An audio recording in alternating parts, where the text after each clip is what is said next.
Hello and welcome to.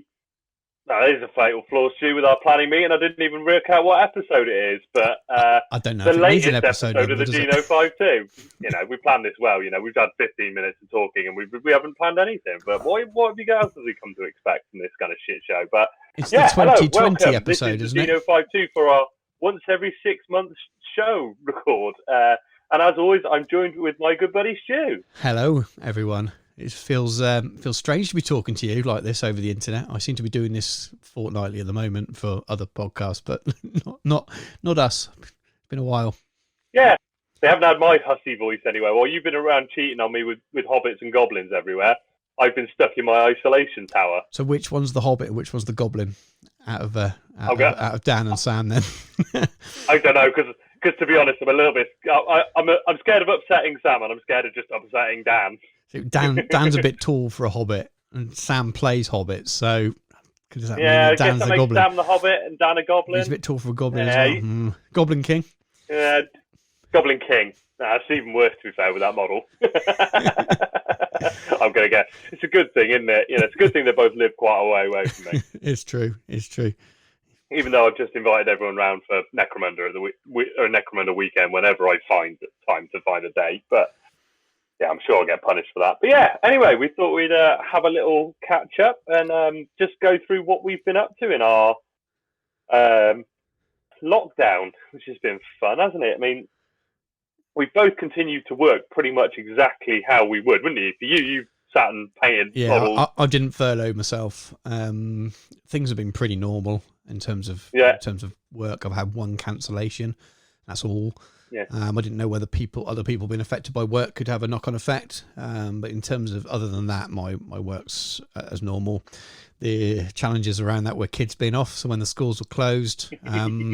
So I got quite behind, but I've got some fantastic clients that were very, very understanding, to be honest with you. But there was nothing for that at the end of the day when you got to look after your kids, especially when one of them's one. Yeah. You can't really kind of sit them in the corner and say, amuse yourself while I work.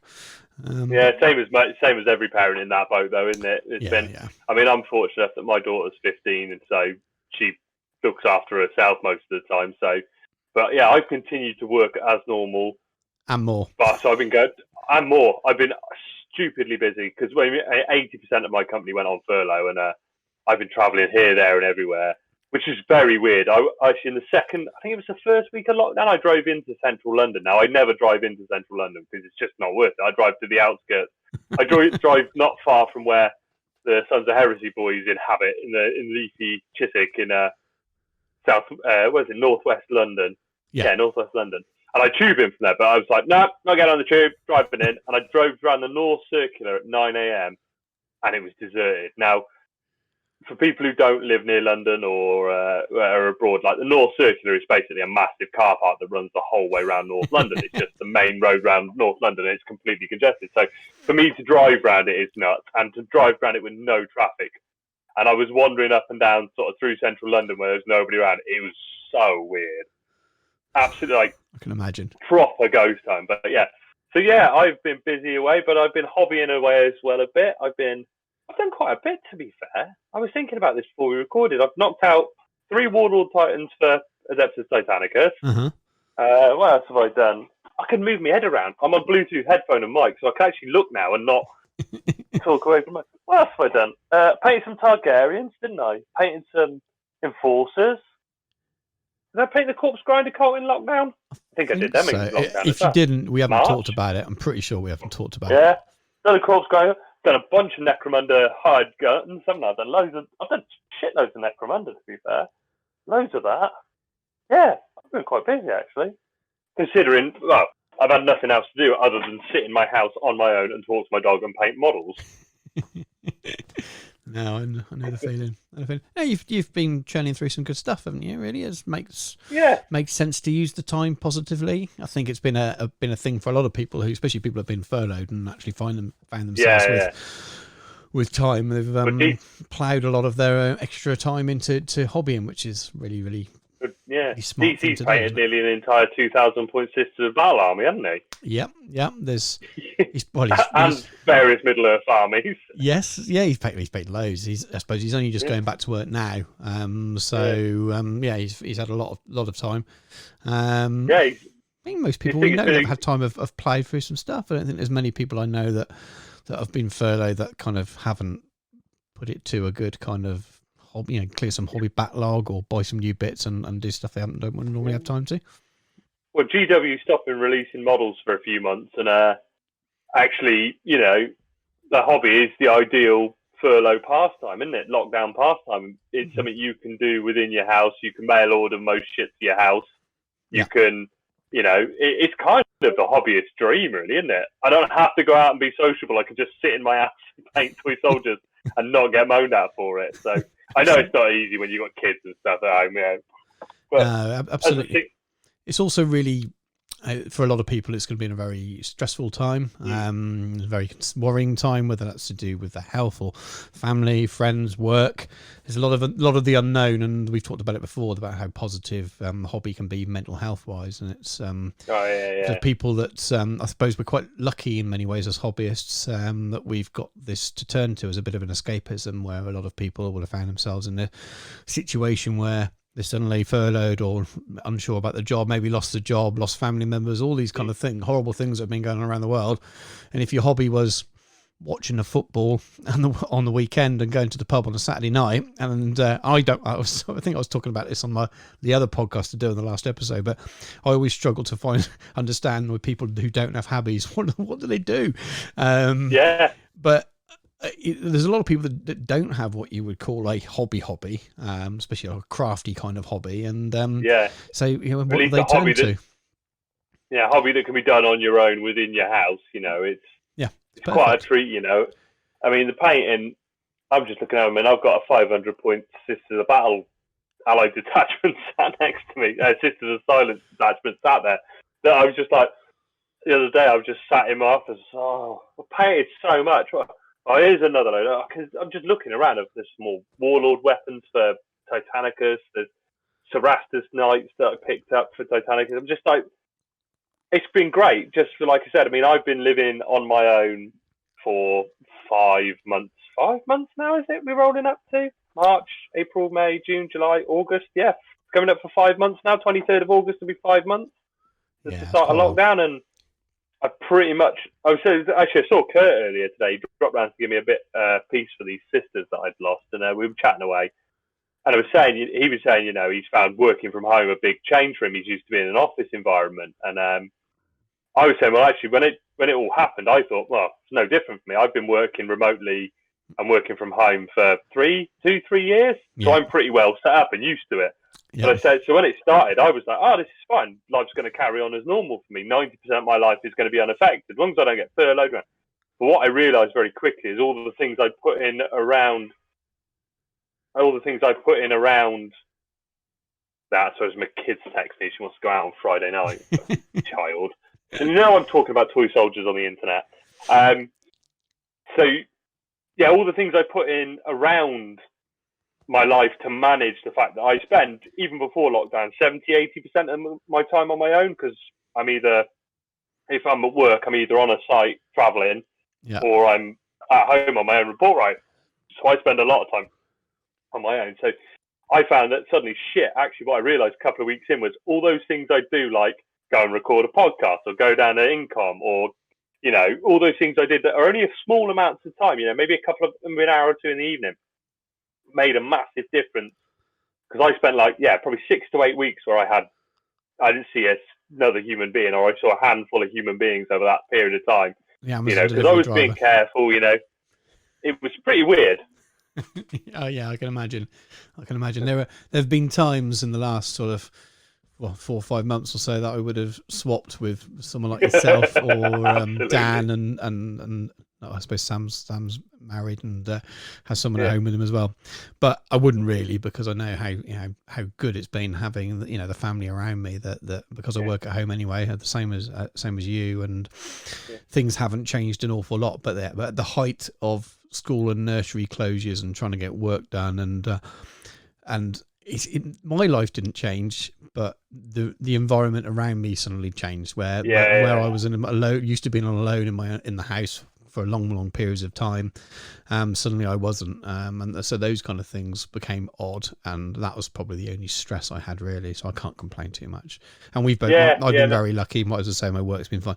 My wife Emma, her work's been fine. She wasn't furloughed at all, and even though her work was pretty much part time for a few months when the business she works for was closed, she was still kept on. So she wasn't working full hours, but still being paid full and able to do a lot of the homeschooling as well. So we kind of had it fairly easy, really, compared to a lot of people. So we weren't in any sort of. But you say really easy compared to other people, but you can only live in your life, and it's like I said, they're probably more the people with kids all up and down the country listening to this podcast, fucking screaming, going, "I'd love to live in my own home, but on your own," and it. Yeah, I totally get it. I mean, you'd have killed half a day just to come and. There's plenty of times when I would have loved to have a day or two away. I mean, the Emma's we're actually going camping tomorrow night, the whole family for one night, which was a kind of a impromptu thing. But Emma's going away on Sunday night. It was one of her cousin's 40th, and quite a few of the families have booked a campsite and they're camping, so they can kind of spend a bit of time together, sort of within their little social distance bubbles, but still sort of socialise. And she's taking Jacob with her, and Harry's at nursery on the Monday and the Tuesday. So I've got pretty much, apart from picking him up and taking him to nursery and then putting him to bed, I'm pretty much on my own. I'm going to be working, but it's going to be quite nice, not being able to eat when I want and do that kind of stuff. Yeah. But we got a puppy now as well. So since we last recorded, we bought a puppy. How old is he now? He's 19 weeks old now. So God, that's just disappeared, hasn't it? Like he's twice 4 the size. 4 or 5 months of my life have just vanished, and I'm struggling with the concept of time. Like, Semi, when did we actually last record and put a show out? I can't actually remember. I'm looking now. Was the one with Sam? Must have been. Must have been with Sam. I mean, Christ alive. I mean, I don't think my own podcast is even in my. It's not even in my app anymore. Podcast app anymore. Because I haven't listened to it in so long. Dungeons and Dragons. There we go. G52 Season 2 Episode 4. So technically this is Season 2 Episode 5, but I think it's Dungeons and Dragons was released on 13th of February. So a month before lockdown. So it has genuinely been 6 months since we've recorded a show. Yeah. Is that the longest gap? It probably is now the longest gap. I know we've had a couple of. That probably is. I think now's probably a good time to segue. We've had a bit of a catch up then, segue into the whole point of this show, really. Then after talking about the fact we've been gone for 6 months, so as you can probably guess, life's got a bit more complicated for me, and things are moving on and stuff. And the same at Stu's end, life is changing. What's it been now? 4 years we've been doing this podcast. 4 years since August or 3? I don't know. I think it's 4 now, isn't it? It's got to be 4. I think it's 4 years. So life has changed quite dramatically in 4 years. I mean, you've moved home. Mm-hmm. I've got divorced. Yep. You've had another kid and a puppy. I've acquired a dog. I've changed my job 3 times. I've had 3 jobs in that period of time. So life has become a bit of a ball ache. And I think we've had a chat the other day, didn't we? And not to get too boring, but our renewal comes up for hosting on this show this month in August, doesn't it? And we had a chat and stuff, and you're busy with your Middle Earth stuff, and I think we've decided it's time we're going to draw a line under it and say, fuck you all, it's been a shit show, let's get out of here. No, we've decided it's going to come a day, but I just think for me, I haven't got the time to commit to it. I mean, I don't think even if lockdown hadn't happened, we've been struggling for the last year just to sit down and get shows recorded, haven't we? And just time and logistics and things. So life, like I said, life's moved on for the both of us. So it's time to say, well, you know what? It's been 4 pretty fucking hilarious years. We've done some mad things from when we stood in the queue at Forge World Open Day. It was a Forge World Open Day. 4 and a bit years ago, and I went,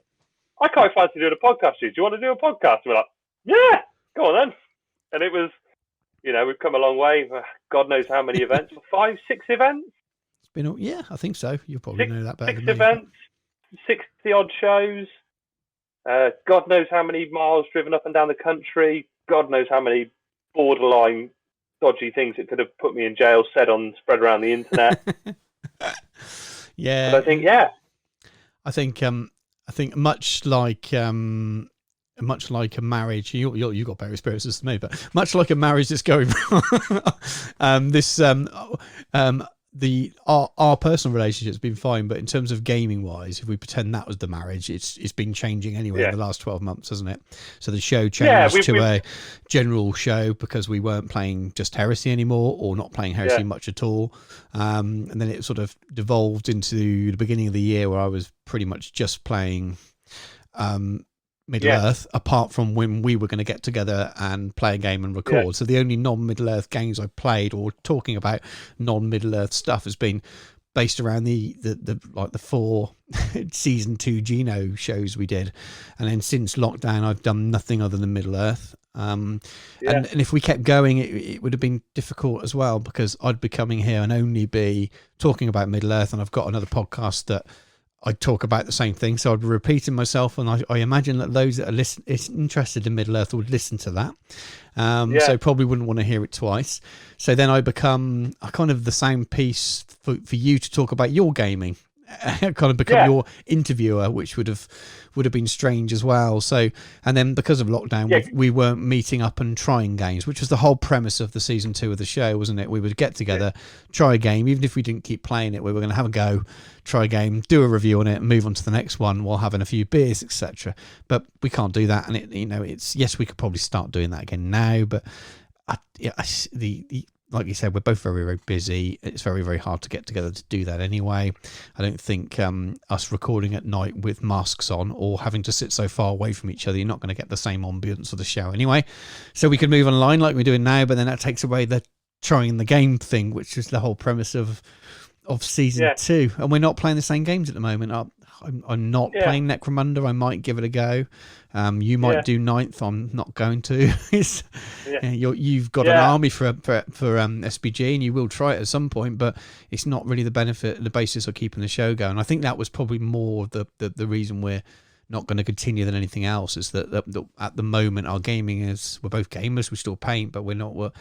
And we talk all the time on Messenger and things, but we've not got a common enough values in terms of gaming at the moment that we've got anything to talk about on the show. It just doesn't make any sense to do it. Who knows? If we get a second edition Heresy and it fires us both back up to play, and we might come back in another format and do something. And it's very much like I said, the personal relationship's not changed. We still chat and talk shit all the time. And God knows, I've said to you, with your events you're running for Out of the Frying Pan, if you need a hand and all that kind of stuff, I'm still around and I'll do all that kind of crap. And,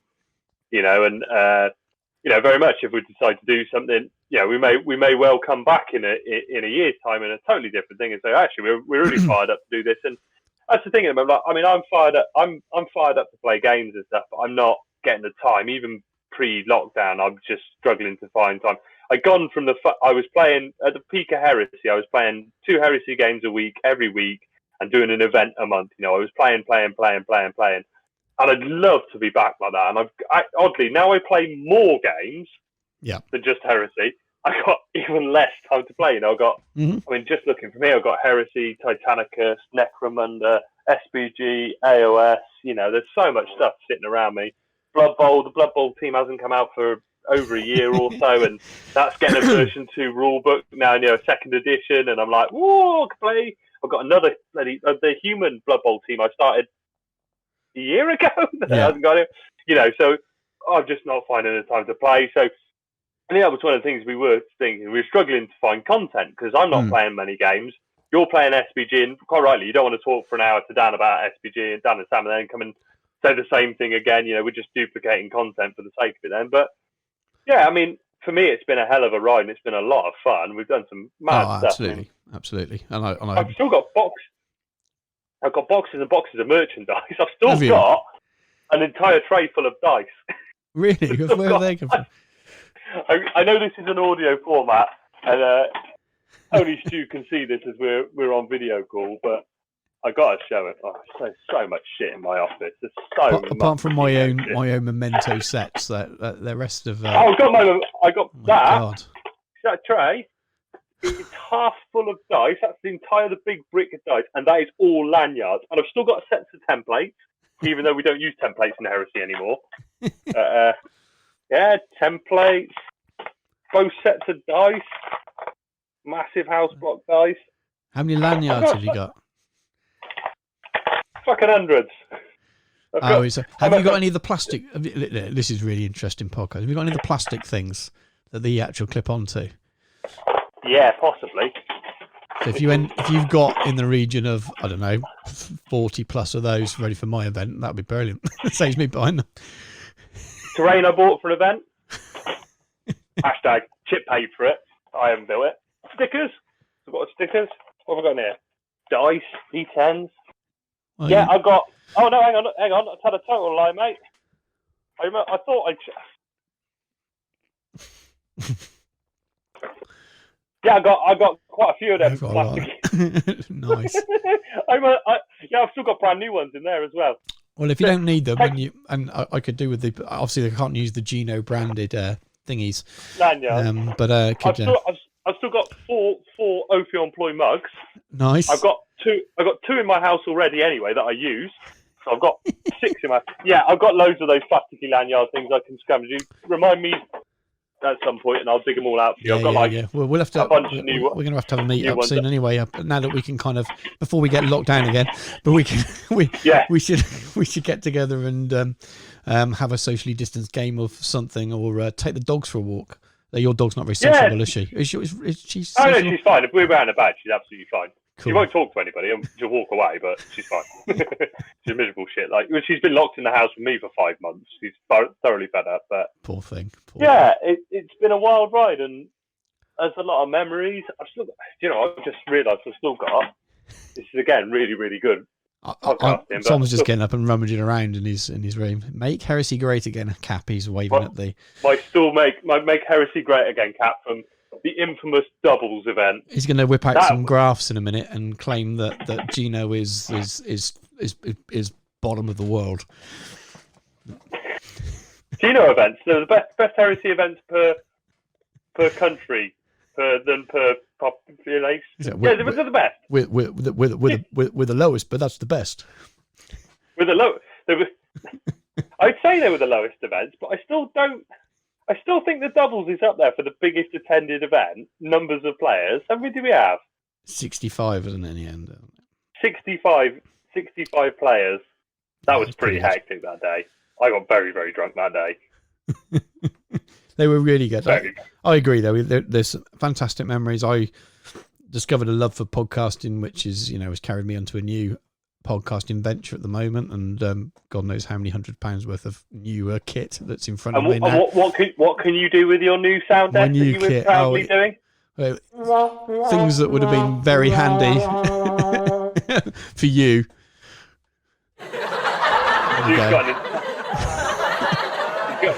He's got an entire sound effect board, and when he mentioned it to me, he said, "Oh, that would have been fun for our show." He turned around and said, "You'd have been banned from using it."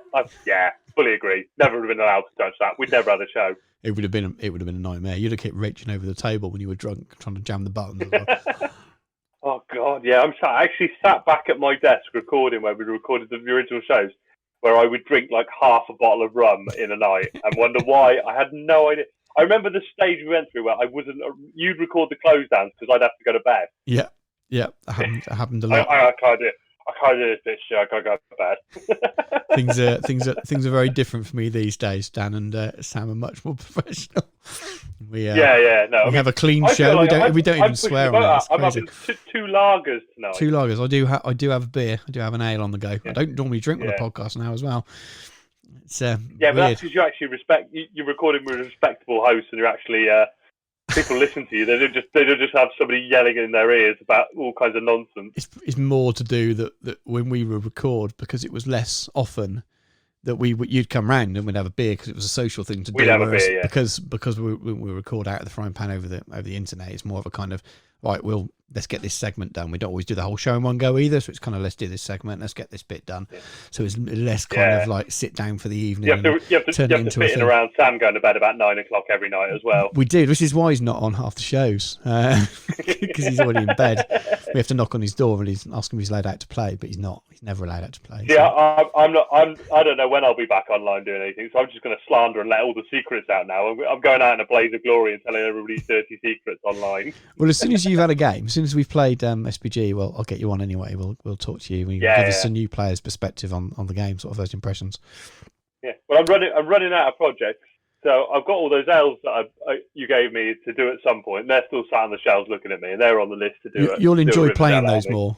Than the Army of the Dead. The Army of the Dead you will roll over people with, but after you've done it a couple of times, but that's the only reason I play games. I'm not here to make friends. This is true. Everybody knows that with my Army. You can't have 4 Porphyrons in a Army of the Dead list though. I know. Well, you say it. They've been nerfed now, so you can go back and buy all the ones you've sold off because you bought too many. Was it? No. I played Tom with my Porphyrons. He came over for his second game of Titanicus. And we were only playing little points, and I was like, I'm going to give the Porphyrons a new go. They've essentially been doubled in price, and then their points doubled. And I played them. I played 2 of them, and I was like, yep, still broken as fuck. And double the points, they're still broken. 2 of them are almost the same cost as a Reaver in game now, and they battered his Reaver to death. Shit. 2 of them took out a Reaver and went on to do more damage. They're nuts. But yeah, they're. I still haven't played the game since we had our introduction game. I love Titanicus. I'm absolutely crazy. I've still got it. I've not got rid of it. I have been downsizing a bit. You're talking about all the games you've got. I've been sort of removing things a little bit. I've still never played Necromunda. I've still got the box, mainly because I probably would have sold it on if you'd actually get any money for it, but you really can't these days. I will play it one day, but I don't need the contents of the box really to do that anymore, so to speak. And I haven't played Blood Bowl in years, and I've sold my solar. There you go, shock horror for everyone. So I sold my solar auxiliary. I've still got my fists, and I won't be getting rid of those. They'll still be there because I know at some point, 2 or 3 years down the line, I will want to play Heresy again, and I'll really regret it if I get rid of everything. But I sold the solar mainly because the build of the army wasn't an enjoyable build to play anyway. So I'd have to buy. You love the models. You never quite gelled with the army style. I'd have had to have changed what I got. So I'd have had to bought loads more inventory, or changed to a lot more. So either way, I'd have had to bought new stuff. I thought, well, I painted them a long time ago now, and if I decided I wanted to play them again, I'd probably want to repaint or buy different anyway. So that's why I got rid of them. Got rid of some of my hardback black books as well. Let's get confessions out there. Got rid of some of my hardback black books. Only the ones that softbacks are available. So I cashed in on some of those and purchased some podcasting equipment and stuff with the money from those. I didn't put them on eBay at ridiculous prices. I let the market deal with it. But I've still got the. I made sure I replaced them with the softbacks, and the ones that don't have softbacks at the moment I haven't got rid of. But it gives you loads more space as well because they're that little bit smaller. Gives you a bit more space on your shelves and things. So I'm still enjoying the Heresy novel series, but at the moment, because I'm not playing the game and I wasn't enjoying the game, I've been chatting away with Tom quite a lot. Both of us are quite excited about Ninth, as a bunch of people are, and I've been watching lots of Ninth Ed battle reports and stuff. And the more I've played other game systems, so Necromunda, Titanicus, even Blood Bowl, which is an old game system. Song of Ice and Fire as well. I've really fallen out of love with the Heresy rule set. Yeah. I find I can play it. I know it. It works. I can make it work. It's not that I lack rules comprehension. I just find it's just a creaky, old-fashioned rule set now. The Tawoon table, strength versus toughness table. Essentially, the way everybody plays it is they know that the difference between the two values tells you what it is. So if it's the same, it's 4s. If it's more the +1, it's 3s until you get to +7. Everybody knows that in their head anyway, which is essentially the same as like the Necromunda one, where if it's the strength and toughness the same, it's 4, 1 batter 3, double 2. Yeah, it's essentially the same thing. but it's just written in a cleaner way, you know. And things like to hit, you know, to hit in combat, you never get better than 3-up in combat, but you can hit a 2-up with a shooting attack. Well, why does that work? That doesn't make sense. Fixed values to hit and to hit just make sense, you know. Shoot 3-up to wound. And the thing that's really topped it off for me is Titanicus, because Titanicus is one of the most gritty and textured and detailed rule systems I've ever played. How nitty gritty it is to play. Management of the reactor and there's so much detail in it. Absolutely tons of, but it's still got modern design. Mm-hmm. Titans still hit, you know, your Warlord is a 3-up to hit. And then the modifier comes in on weapon range or weapon profile or cover. But it's just slick. And the more I play those other games, the less I feel passionate about playing Heresy, because I know it's going to be a less enjoyable game because I'm going to go, well, that's just a stupid fucking rule. Why does that have to work like that? Well, that's awkward, isn't it? You know, and I love Heresy. I love. I've just done. I did Saturnine in a week when I was in Scotland, wasn't I? Yeah, yeah. And just the best, like top 5 Battle Library books of all time in my mind, even top 3. It's one of the best books I've ever read. I mean, I did 5 hours up to Scotland and 5 hours back, and it passed like that because Saturnine was so good. The models are still amazing. The stuff they've been previewing for for book 9, you know, the new models that are coming out, absolutely stunning. What I want, and what I keep saying is, I want a game system that's as good as everything else. Yeah. And I've got, because I mean, I'm still building in paint. Like I said, I'm doing a Janita Kroll and 15 Sisters of Silence, because Janita Kroll in Saturnine was one of the best literary characters I've heard in a Black Library book forever. It was so good. And I was like, I was inspired to do that project because I wanted that. Yeah. But I'll do it, and I'll probably put it on the shelf and go, I love those models. Am I going to play with it? I don't know. You know, and I'm having that kind of rationalization with my Ultramarines now. I'm just sitting there looking at, you know, I've got super heavies and units that I haven't seen the table in years, and I'm thinking, do I ever trim down and sell some stuff off? You know, the mech the same. You know, do I trim down, sell stuff? I mean, I've got a Knight household. 8,000 points worth of Ultramarines, 3,000 or 4,000 points worth of mech, and I don't feel like I've got a game system that makes me want to play with it yet. You know, and that's frustrating because I look at the armies and think, fuck, they're still the coolest fucking things I own. But yeah, I totally understand. And we've talked about this a lot before, and I suppose I was conscious of not making it sound like a parting shot. As well. No, it's not. But I agree as well, and it's just that kind of. And I probably felt this back when 8th Ed was released for 40k, and I was one of the people that was actually disappointed that Heresy didn't go 8th at the time. And again, I would have settled for a more abstract rule set. I appreciate the arguments and the people that didn't want that. They wanted something that felt was more realistic in the way it was designed, even if that did mean that the game was played slower. I quite like modern rules mechanics. I quite like it to feel like a game, but then have the kind of the model and the narrative alongside of it, and that's just what I prefer. And not knocking anyone that feels differently about that as well. But at that point onwards, I probably started drifting from then in terms of enjoying playing the game.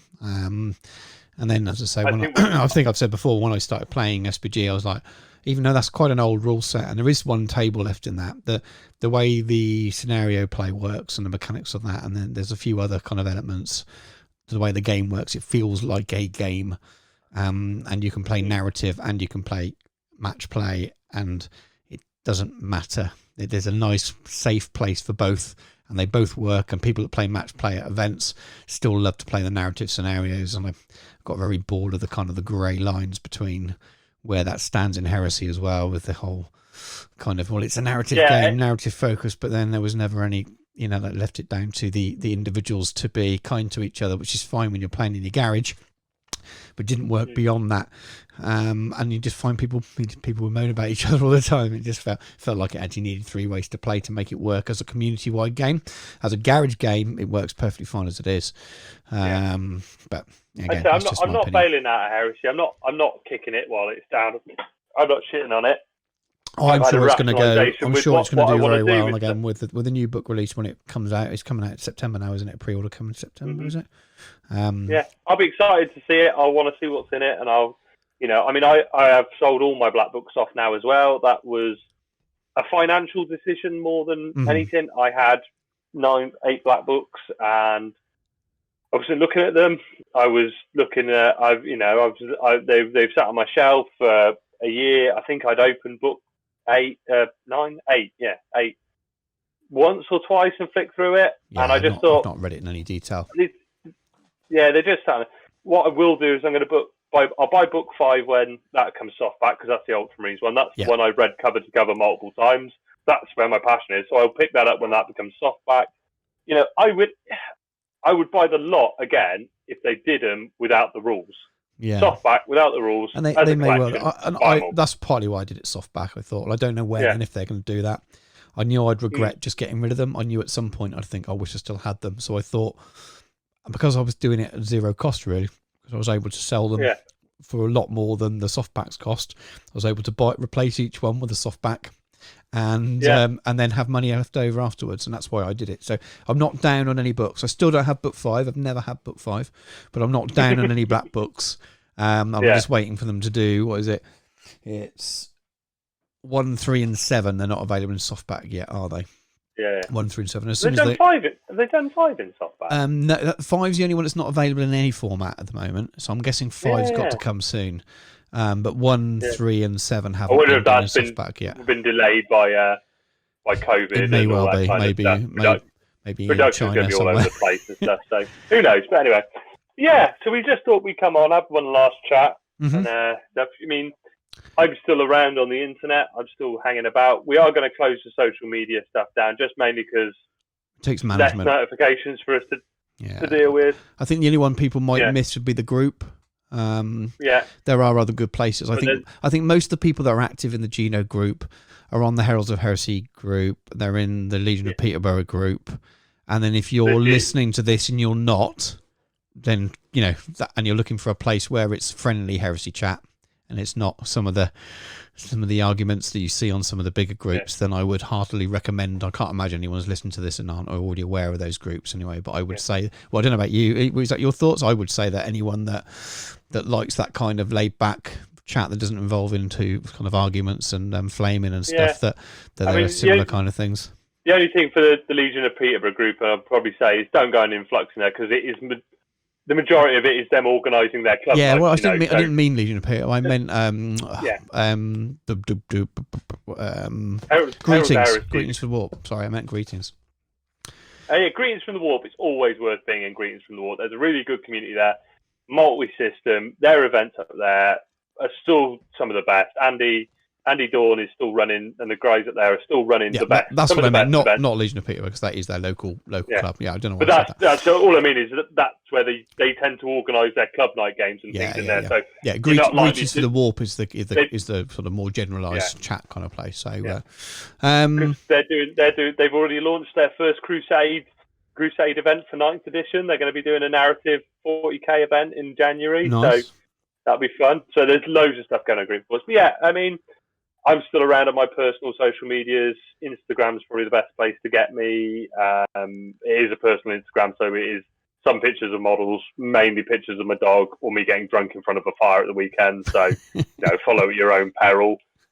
You're still on Miniature Realms, as always, hawking your wares. And what's the out? So I can never remember the letters for your out of the frying pan podcast. There's a page and there's a group if you are interested on Facebook. If you maybe missed it before, so if you do like Middle Earth, go and check it out. We're on, how many done? We just released episode 16, I think, and then you find it on Twitter as well. So it's OOTFP, and I think Instagram's OOTFP podcast. I can't remember. You'll find us by searching out the frying pan anyway. There's a YouTube channel as well. You see my face a few times. It's a bit of a companion YouTube channel. It's not a kind of fully blown. There's no back reps and stuff on there, but has we many times that we talk about our armies and things and stuff on the show for this, and we'll be describing stuff. So there's a YouTube channel where I actually pop on and actually do some stuff to camera as well. So starting a different empire over there. But yeah, you can still catch me on those things, and you never know what will will happen with Gino, as I said, we are shutting down everything but the YouTube that we set up. The reason we're leaving that up is that we can leave the shows up because it's completely free to leave shows up to host there. They're not every show's up. I'm going to do this live now, so I'm going to go and have a little look. But what will happen with the actual audio podcast is when we don't renew our hosting, the audio shows will disappear. It means so we're going to leave the YouTube channel as an archive for fuck knows if you want to go back and listen to my. You can listen through the early shows and watch my decline into madness with booze. Wait for Stu to put his foot down and make me start recording with him when it starts to go through. You can then see my ego grow all the way through it until I finally collapse at the start of this year. Yes, yeah. So most of them are up on YouTube now, I would say. Yeah, so this show will go out on iTunes and all the other places as well. But as soon as we remove it from Podbean, as soon as we cancel the Podbean account, it will just disappear if you haven't already downloaded it. I think you've downloaded it, or sit on your devices. But YouTube has every show from episode 12 at the moment. I do have them all as well, and the plan is to maybe stick some of them up. Tom's shaking his head at me, but I'm going to do it anyway. There's a reason we decided on episode 12 being the first one, because when I become more sober and we actually started recording with good kit. But yeah, we've got the shows. We might as well bang them up. I mean, if you want to go back and listen to episode 1 and 2 and see where it really started. Yeah, I think now that it's fun to go back and look at those, no matter how bad some of them were at times. But it just takes. You have to upload it into a video editor, stick a still on there. Yeah. And even though it's just some very basic audio, it still ends up... some of them are hours long as well. So I'm looking at Barking at Egyptians, and it's like 6 hours long. And episode 13, Indestructible, is 6.5 hours long, which is just immense. My shows I do throughout the frying pan now are normally 2 to 3 hours max, usually around the 2 hour mark. That's a long podcast, 2 to 3 hours. How the fuck we did 6 hour podcast? When I see podcasts that long now, I don't tend to listen to them. It's very rarely I listen to something There's only one podcast I listen to that's that long, and that's Dan Carlin's Hardcore History Ones, and that is incredible. And he releases on about our schedule, about one every 6 months. But his are meticulously well-researched history documentaries, and they're incredible. But yeah, me drunkenly rambling about space Egypt. Exactly. There's a Middle-earth podcast called Green Dragon we've talked about before, and they've got a 5-hour Mordor episode, and I listen to that because it's a massive faction review. But some of our reviews weren't. There were just some of our shows were just kind of drunken rambles, which was cool at the time. That seemed to be that would be the trend of heresy podcasting at the time, wasn't it? Very kind of drunken. What it might be described as these days as bro podcast, bro hammer, a lot of swearing, a lot of beers and stuff. Yeah. And I think podcasting's moved on a little bit from when we started, but I will continue to put those up. But it just takes a while just to sort of export it down. It probably takes about 2-3 hours to export each of those shows, and I've got longer because I'm doing other stuff. So if I could get to my computer every day, I could probably do one a day for a while. So it will be a little bit itty bitty, but I like for completion, I want to put them all up there so they're all there for me to get back to listen to. And there's some other stuff on as well. So those of you who've been to Tarsis, I'm looking at it now. It looks like there's some of the audio clips and some of the narrative little sections are on there as well. Some like trailers and stuff. Yeah, I think we uploaded a bunch of them, didn't we? Yeah, we chucked a load of stuff up there. We just wanted to chuck some content on the YouTube channel, but there's nothing to watch. Yeah. It is all it's all audio with like a still image, but they will be there for those of you who did, if you did want to go back and listen to them. And who knows, 10 years time, I might find it quite a chuckle. I might inflict them on my child for a bit.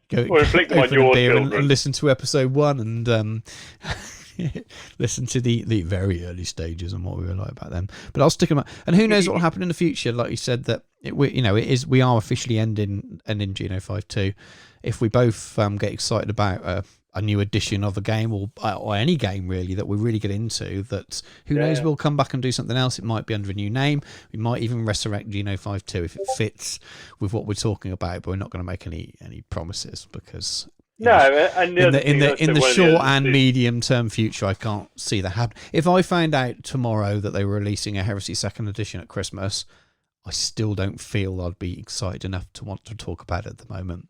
Even if it was even if someone said it's using 9th edition rules, even now I probably wouldn't feel like doing a show about it personally. I know you might do. But... Middle Earth and Tolkien's been your things as you were a kid, isn't it? And that's always exciting. Yeah. I mean, we it's a bit weird that I didn't do Middle Earth before a while ago, before the new edition came out, and we didn't really get going with it. But and once they got a new edition, it's grabbed you, and that's what it is. And like I said, I mean, I didn't realise how much I got into how much I'd loved Necromunda. I played it loads as a kid, but we always played it because what we could play. Because you could buy a gang box and it would pretty much do you. And when we had no money, like, that was the way. But I fucking loved that game. So I was at uni then. I missed all Necromunda. I missed that kind of age, that kind of era. Yeah. See, Necromunda was right at my peak of me playing. And it wasn't until Sam offered those corpse grinders the other day, and I was like, I've got 4 gangs, and 2 of them haven't seen the table yet. Oh no, the corpse grinders have been played once. I haven't been forced them. And I'm waiting for House of Blaze. I've already got a big Forge World order stuck with loads of upgrade parts for the Escher and all that kind of stuff ready to drop when as soon as that House of Blaze book. And I'm like, that's going to be 5 gangs. I was like, fuck. I didn't realise how much I got into that.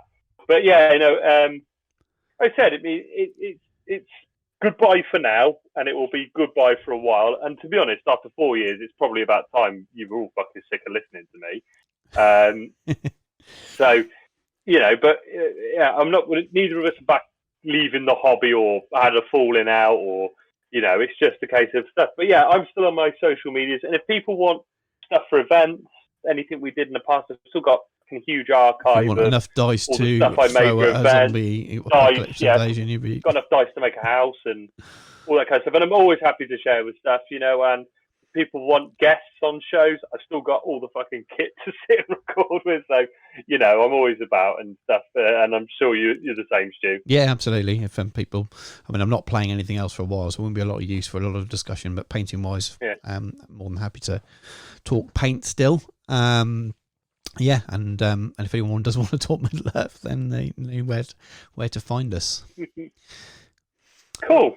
Well, I think that's probably about enough from us. I mean, we sat down to record a quick 10-15 minutes, and we've been going for like 40 minutes again. Yeah, so 45 minutes and counting on, or 46 minutes and counting on the thing, right? So. And I'm not going to be editing it. I'm going to be trimming the silence off beginning and the front and whacking it up, basically. That's going to be it. So. That's how we made 6-hour podcasts, because I don't shut up. But yeah. All that's left to say really is thank you guys for all the support over the years, all the people who've come to events, all the people who've supported the events, all the people who've supported everything we've done, downloaded, listened, sent us shit emails, had a go at me on the internet, all that kind of stuff. It's been great fun. But yeah, I think all that's left to say is goodbye. Yeah, absolutely. So thank you for listening, everyone. Take it easy.